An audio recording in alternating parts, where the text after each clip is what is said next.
The ink had barely dried when the presses were stopped. No announcement, no correction, no apology, printed in the following edition.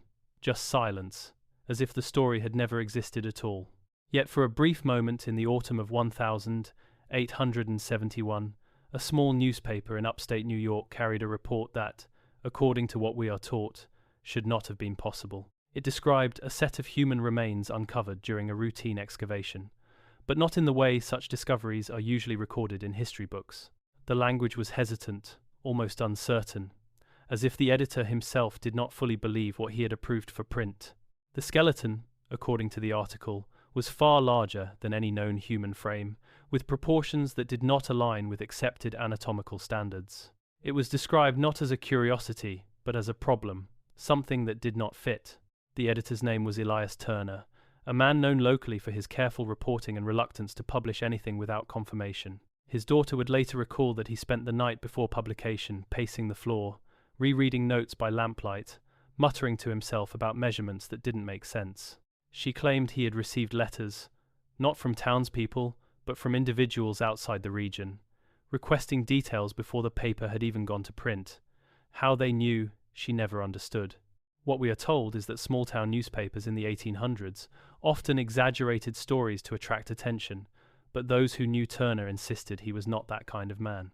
By morning, the paper was distributed as usual. A handful of copies made their way into homes, into shops, into the hands of travelers passing through. One witness, a railway worker named Thomas Hale, would later describe reading the article during a break, pausing halfway through as if something about it unsettled him.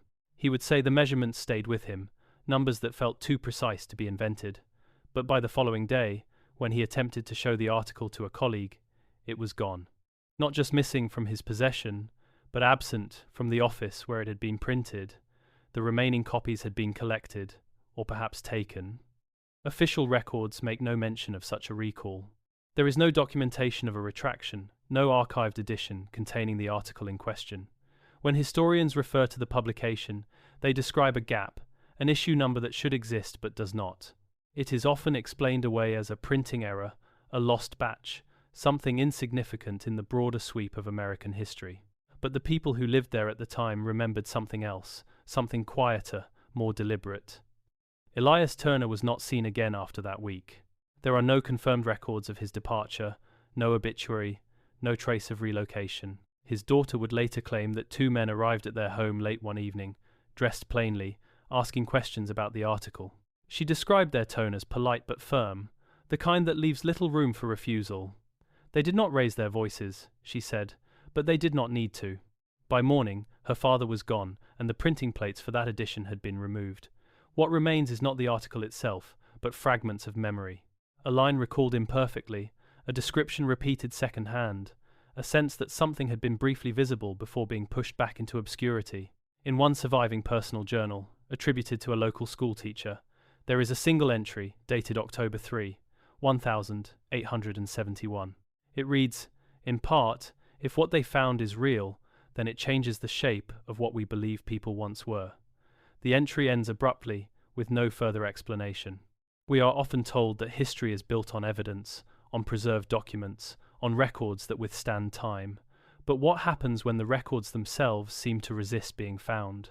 When an event is not disproven, but simply absent. The story of Elias Turner is rarely mentioned in academic discussions, and when it is treated as an anomaly, a footnote at best. Yet anomalies have a way of pointing to something larger, something that does not fit within the structure of what we are taught. And perhaps that is where the unease begins. Not with what was discovered, but with what followed. Because the question is not only why such a story would be published, but why it would need to be removed so completely.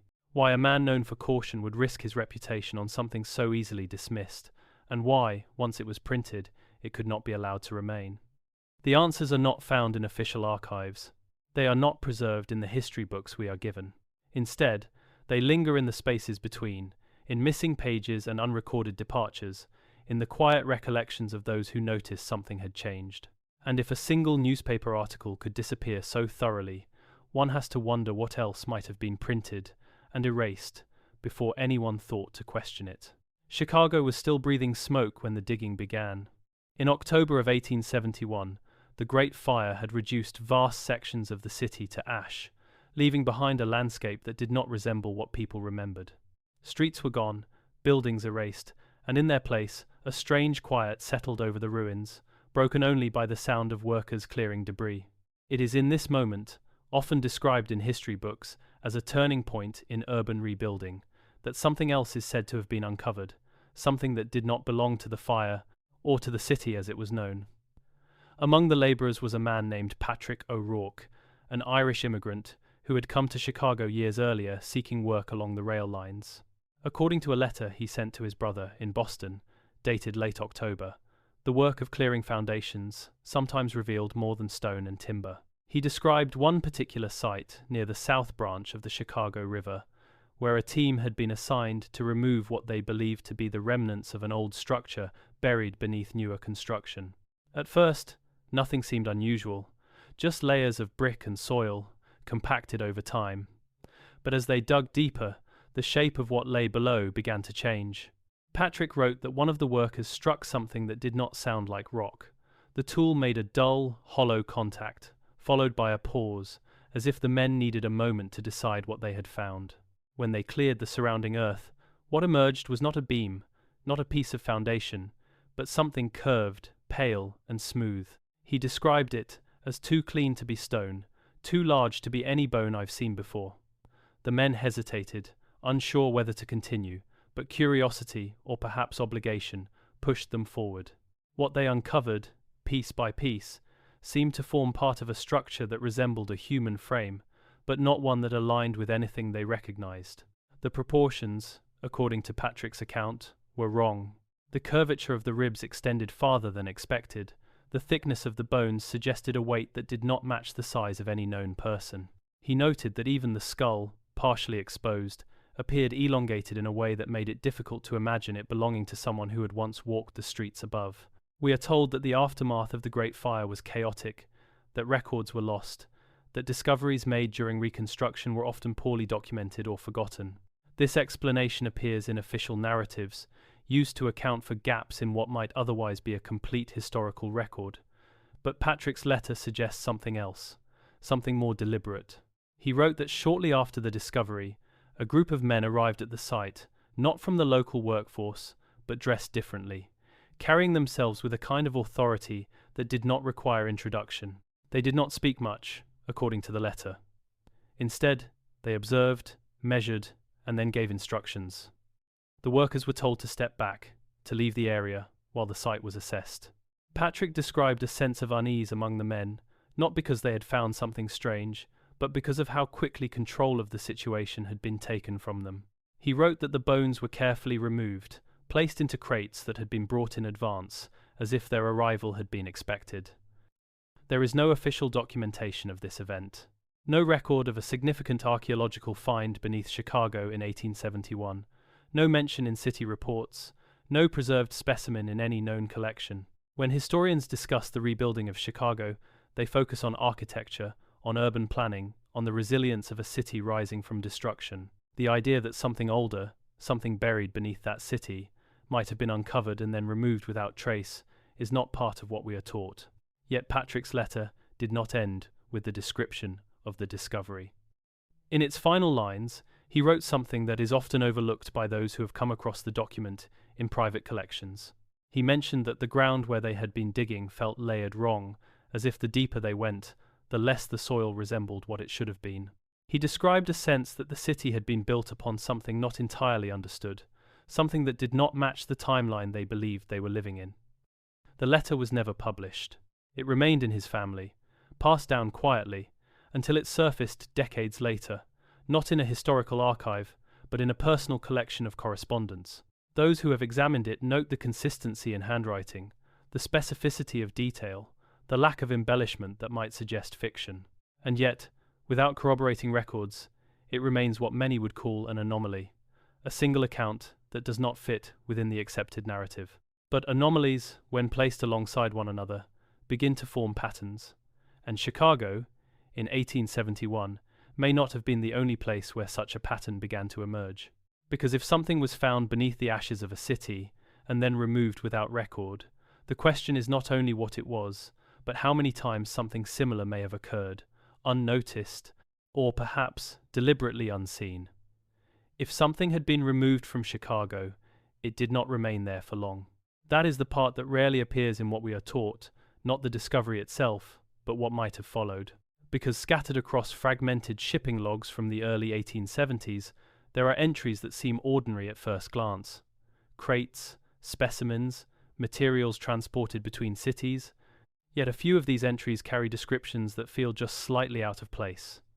They are labeled not with certainty, but with hesitation. Osteological remains, unusual scale. Fragments requiring further classification.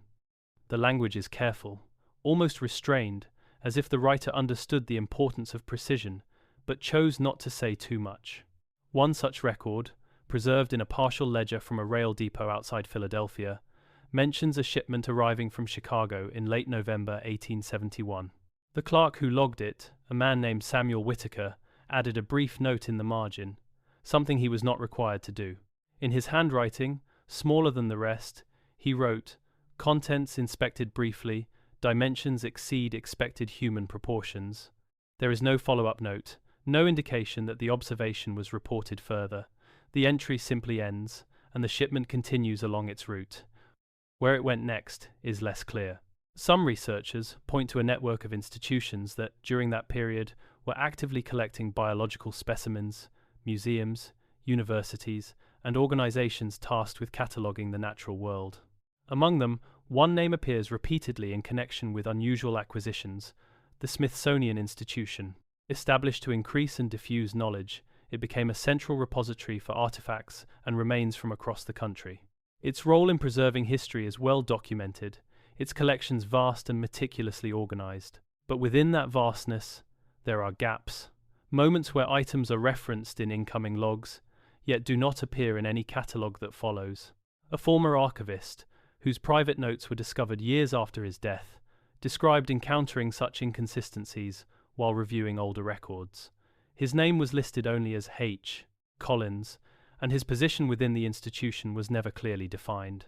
In a series of journal entries, dated between 1893 and 1895, he wrote about a set of crates received in the early 1870s, marked with identifiers that did not correspond to any existing classification system. He noted that the contents were described in initial documentation, but the descriptions were later removed or replaced with more general terms. In one entry, he wrote, "Original records indicate skeletal structures of significant size, now reclassified under non-specific headings. No explanation provided." Collins did not accuse anyone of wrongdoing. His tone remained measured, observational, as if he were documenting a puzzle rather than exposing a secret. But there is a moment in his notes where the language shifts, where curiosity gives way to something closer to concern. He mentions a directive, not formally recorded, but communicated verbally, advising staff to avoid drawing attention to certain discrepancies. He wrote that some items were to be handled internally, a phrase that appears nowhere else in official guidelines. We are often told that institutions like the Smithsonian operate with transparency, that their mission is to preserve and present knowledge without bias, and in many ways, this is true. Their collections have provided insight into countless aspects of human history and natural science, but Collins' notes suggest that not everything that enters such an institution is treated the same way. Some items, it seems, follow a different path, one that leads not to display or study, but to quiet removal from the record. There is no official acknowledgement of such practices. When inquiries have been made in modern times, responses tend to emphasize the challenges of maintaining complete records over long periods, citing lost documentation, clerical errors, or changes in classification systems.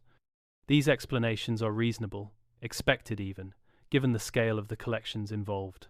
Yet they do not fully account for the specific nature of the inconsistencies described in Collins' journal. Another account, this one from a medical student visiting Washington in the 1880s, adds a different perspective. In a letter to a colleague, he described being shown a storage area not open to the public, where specimens were kept for research purposes. Among them, he claimed to have seen bones that did not align with any anatomical diagrams he had studied. He wrote that the curator accompanying him dismissed the observation quickly, suggesting that the student had misinterpreted what he saw. But the student insisted that the scale alone made such a misinterpretation unlikely. The letter ends with a line that feels almost hesitant, as if the writer were unsure whether to trust his own memory. "If these are what I think they are," he wrote, "then we have been missing something, or perhaps avoiding it."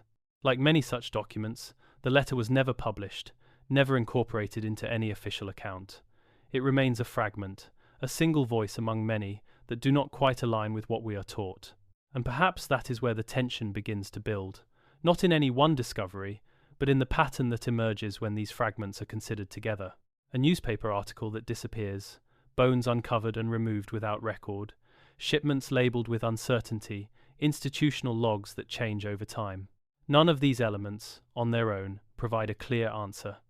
But together, they suggest a possibility, one that sits just outside the boundaries of accepted history.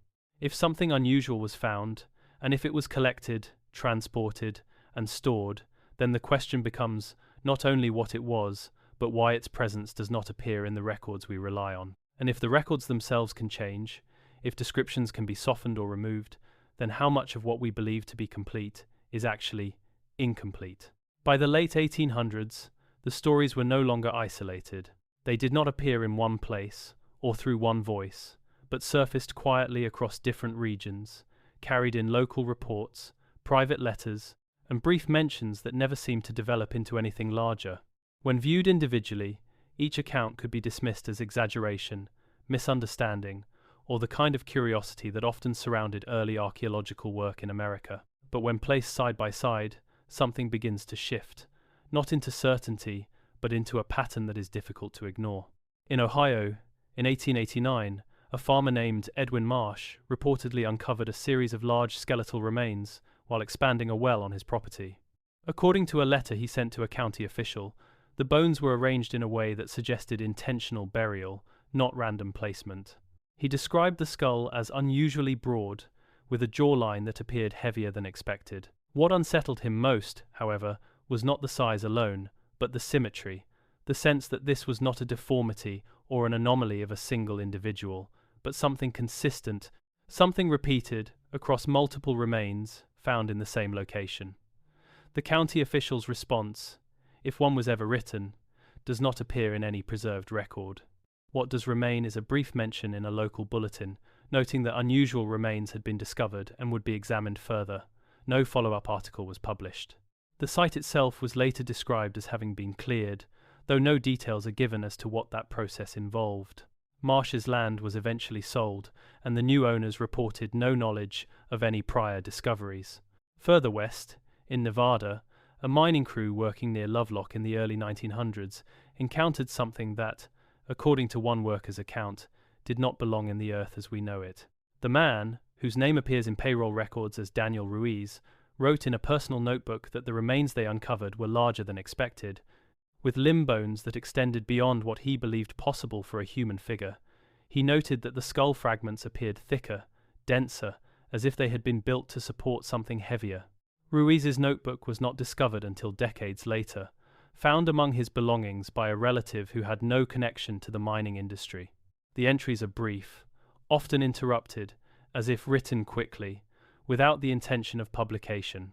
In one passage, he describes a moment when the crew was instructed to stop digging in a particular area, despite the presence of what they believed to be additional remains. The reason given, he wrote, was structural concern, though he added that the ground in that section appeared no less stable than anywhere else they had worked. We are told that mining operations often encounter unexpected materials, that safety concerns can halt work without explanation, that not every discovery leads to further investigation. These explanations are reasonable, grounded in the realities of industrial labor during that time. But Ruiz's account carries a tone that suggests something else, a sense that the decision to stop was not entirely based on the conditions of the site. In Wisconsin, a series of reports from the late 1800s described mound excavations that revealed skeletal remains of notable size. These accounts, published briefly in regional papers, often included measurements that seemed to exceed typical human dimensions. One observer, a schoolteacher named Margaret Ellis, attended one such excavation and later wrote in her journal that the remains appeared too proportionate to be dismissed as abnormal. She noted that the skulls were intact, not distorted, and that the bones showed no signs of disease or deformation. Ellis's journal, preserved by her family, includes a passage that feels almost reflective, as if she were trying to reconcile what she had seen with what she believed to be true. "If these were once people," she wrote, "then they do not match the people we have been taught to imagine." She did not suggest an alternative explanation.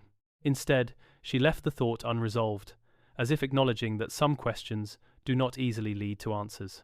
Across these accounts, there is a recurring element, not just the size of the remains, but the way in which each discovery seems to fade from record shortly after being noted. Reports are published, then not followed up. Letters are written, but not answered. Sites are cleared, but not documented in detail. The pattern is not one of denial, but of absence, a quiet removal rather than an open contradiction. And within that absence, the unease grows. Because if multiple discoveries were made, across different states, by individuals with no connection to one another, then the question is not only why they are not widely recognized, but how they seem to share the same outcome. Each account begins with observation and ends with silence. It is possible, of course, that these are coincidences, that each case has its own explanation, lost to time, or buried in records that have yet to be uncovered. But it is also possible that something else connects them, something that does not appear directly in any single account, but emerges only when they are viewed together. And if that connection exists, if these discoveries are not isolated but part of a larger, unseen pattern, then what we are looking at may not be a series of misunderstandings, but a series of moments where something unexpected briefly surfaced, only to be quietly set aside. Because the deeper one looks, the more consistent the pattern becomes, and the harder it is to dismiss it as chance alone. By the time the pattern begins to feel undeniable, the voices describing it have already started to fade. Not all at once, not in a way that draws attention, but gradually, as if each account were allowed to exist just long enough to be noticed, and then quietly set aside. What remains are fragments, partial records, and individuals who, for a brief moment, seem to stand close to something they did not fully understand. In 1897, a physician in St. Louis named Dr. Harold Whitman made a private note following the examination of what was described to him as anomalous skeletal material. The bones had been brought to him not through official channels, but by a colleague who requested discretion. According to Whitman's journal, the remains appeared structurally consistent, not damaged or distorted, but simply larger than expected. He measured the femur and noted a length that, when compared to known anatomical ratios, suggested a height well beyond what was considered typical for a human body. Whitman did not publish his findings. Instead, he recorded them in a personal journal, alongside other observations from his medical practice. In one entry, he wrote, "There is no pathology present that would account for this scale. If this is indeed human, then it challenges the limits we have accepted." He did not go further.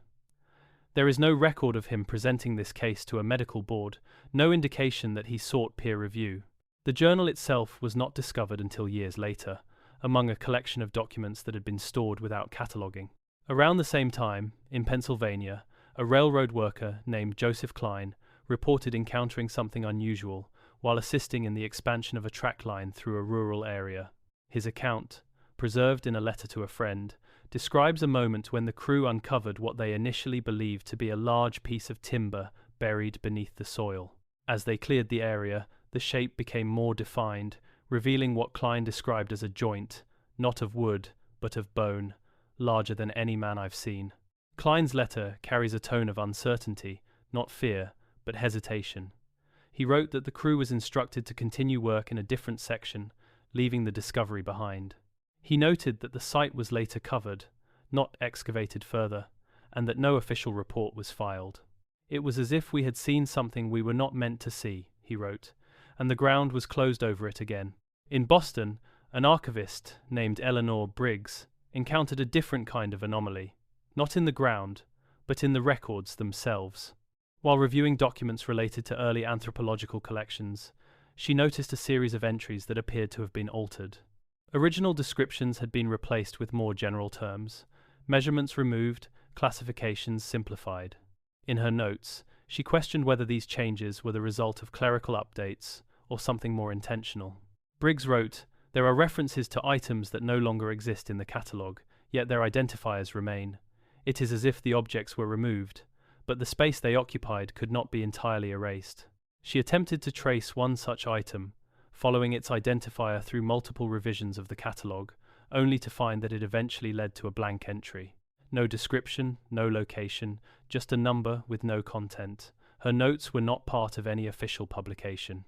They remained in a personal folder, discovered after her death by a colleague who described them as unusual but inconclusive. Without the original items, without corroborating documentation, her observations could not be verified. They became, like so many others, a question without an answer. Across these accounts, there is a shared experience, not of discovery alone, but of interruption. Each individual encounters something that does not align with what they expect, something that challenges the boundaries of what they have been taught. And in each case, the process that follows does not lead to deeper investigation, but to a kind of quiet closure.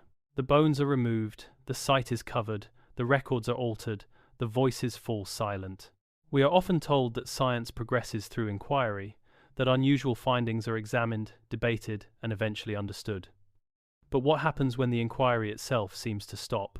When the moment of discovery does not lead to exploration, but to withdrawal? It is not the presence of the anomaly that creates unease, but the absence of response. And within that absence, something begins to take shape, not a clear explanation, but a possibility. That these discoveries, scattered across time and place, are not being ignored because they are insignificant, but because they are difficult to reconcile with what we believe to be true. That perhaps the silence surrounding them is not accidental, but chosen. If that is the case, then the question shifts. It is no longer about whether these accounts are accurate, but about why they share the same outcome. Why each witness, regardless of location or background, seems to reach a point where the story can no longer continue, where the record ends, not with an answer, but with a quiet absence. And if the pattern holds, if each discovery leads not to understanding but to erasure, then what we are left with is not a collection of facts, but a trail of interruptions, each one pointing to something just beyond reach. By the early 1900s, the pattern had already settled into something quieter, less visible, but no less persistent. The reports did not stop.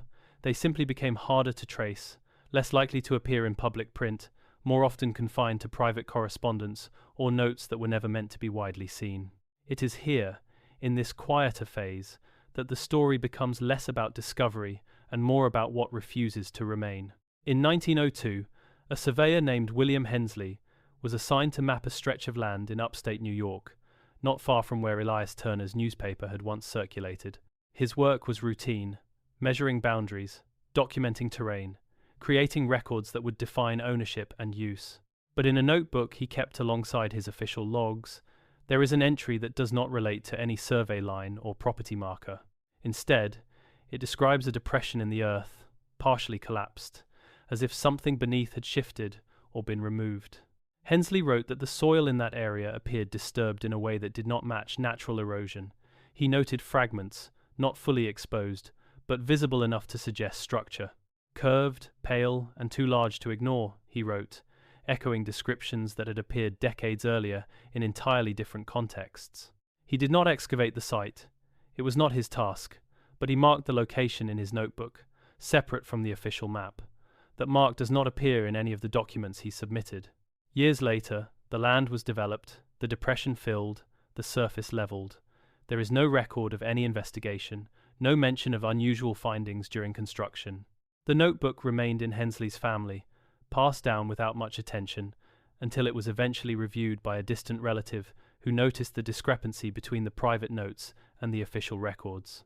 The location he marked now sits beneath a stretch of road, unremarkable, indistinguishable from the land around it. At around the same time, in Washington, a junior clerk assigned to archival maintenance recorded something that would never appear in any formal report. His name was listed only as Daniel Reeves, and his role involved organizing older documents, ensuring that records from previous decades were properly catalogued. In a letter he wrote to a friend, he described encountering files that seemed incomplete, not damaged, but altered, pages removed cleanly, references that led nowhere, entries that ended without explanation. Reeves wrote that one particular file, dated from the early 1870s, contained a series of measurements and sketches that had been partially erased. The remaining lines suggested anatomical drawings, but the scale was unclear, the labels missing. He noted that the file had been reclassified under a generic heading, its original designation no longer visible. "It is not that the information is gone," he wrote, "but that it has been made difficult to understand." He did not question it openly. His position did not allow for that. Instead, he made a copy of what remained, keeping it among his personal papers. That copy, like so many other fragments, surfaced years later, disconnected from its original context, offering only a glimpse of what had once been more complete. As these accounts accumulate, not in a single archive, but across scattered collections, a different kind of narrative begins to emerge. Not one that is confirmed or widely accepted, but one that persists in the margins, in the spaces where official records fall silent. A narrative built not on clear evidence, but on repeated absence, on the consistent removal of detail, on the quiet disappearance of anything that does not align. It would be easy to dismiss this as coincidence, to assume that each case has its own explanation, lost or overlooked. But the repetition, the consistency in how these moments unfold, suggests something else. A process, perhaps, not documented, but followed. A way of handling discoveries that do not fit, not by confronting them, but by allowing them to fade. And so, the question remains, not only about the bones themselves, but about the pattern that surrounds them. Why do these accounts, separated by distance and time, all seem to end in the same way? Why do the records that should preserve them instead seem to resist their existence? And why, when viewed together, do they suggest something just beyond what we are willing to consider? There are, of course, possibilities. Some suggest that these were misinterpretations, that large bones could have belonged to known animals, incorrectly identified in a time before widespread scientific standardization. Others wonder if the remains were human, but affected by conditions or diseases that altered their appearance, later corrected in official classifications. And then there is a quieter possibility, one that is rarely stated directly, that the discoveries were accurate, but inconvenient, that they did not align with what history books have long taught, and so they were set aside. None of these possibilities can be confirmed. Each remains just that, a possibility, shaped by fragments, by incomplete records, by voices that never had the chance to fully explain what they saw. And perhaps that is where the story settles, not in conclusion, but in uncertainty. Because if something was found, and if it was removed, and if the records that once described it have been altered or lost, then what we are left with is not an answer, but a question that lingers beneath everything we think we know. What if the history we were taught is not entirely missing something, but has quietly chosen not to remember it? The thought does not resolve. It does not confirm or deny. It simply remains, like those fragments beneath the surface, waiting, unrecorded, for someone to ask the right question, or perhaps the wrong one.